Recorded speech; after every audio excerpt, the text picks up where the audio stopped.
أعوذ بالله من الشيطان الرجيم. إن الذين آمنوا وعملوا الصالحات لهم جنات النعيم خالدين فيها وعد الله حقا وهو العزيز الحكيم. خلق السماوات بغير عمد ترونها وألقى في الأرض رواسي أن تميد بكم وبث فيها من كل دابة وأنزلنا من السماء ماء فأنبتنا فيها من كل زوج كريم. هذا خلق الله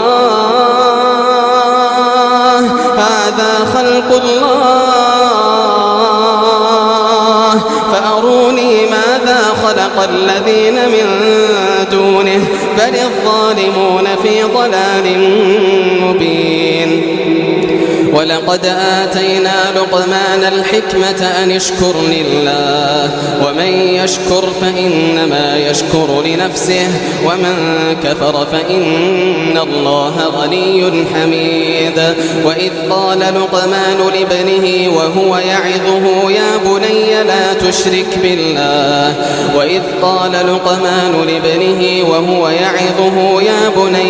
تشرك بالله إن الشرك لظلم عظيم.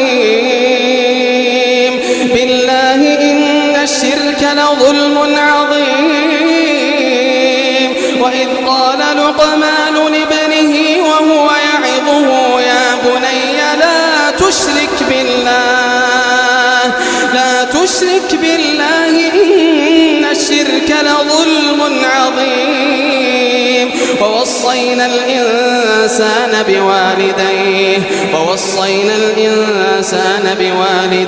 حسنا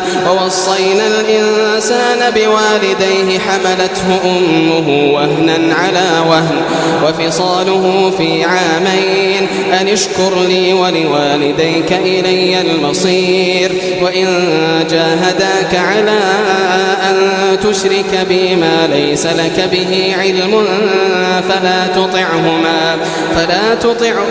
تطعهما وصاحبهما في الدنيا معروفا واتبع سبيل من أناب إلي ثم إلي مرجعكم فأنبئكم بما كنتم تعملون.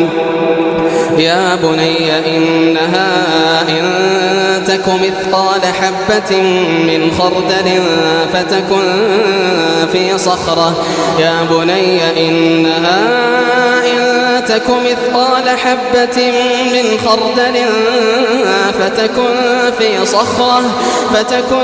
في صخرة أو في السماوات أو في الأرض يأت بها الله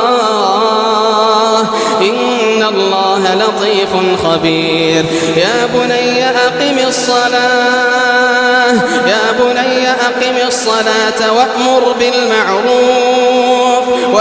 بالمعروف وانه عن المنكر واصبر على ما أصابك إن ذلك من عزم الأمور.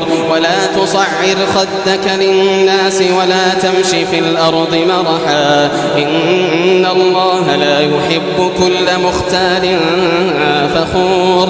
واقصد في مشيك واغضض من صوتك إن أنكر الأصوات لصوت الحمير. ألم تروا أن الله سخر لكم ما في السماوات وما في الأرض وأسبغ عليكم نعمه ظاهرة وباطنة ومن الناس من يجادل في الله بغير علم ولا هدى ولا كتاب منير. وإذا قيل لهم اتبعوا ما أنزل الله قالوا بل نتبع ما وجدنا عليه آباءنا أولو كان الشيطان يدعوهم إلى عذاب السعير. ومن يسلم وجهه إلى الله وهو محسن فقد استمسك بالعروة الوثقى وإلى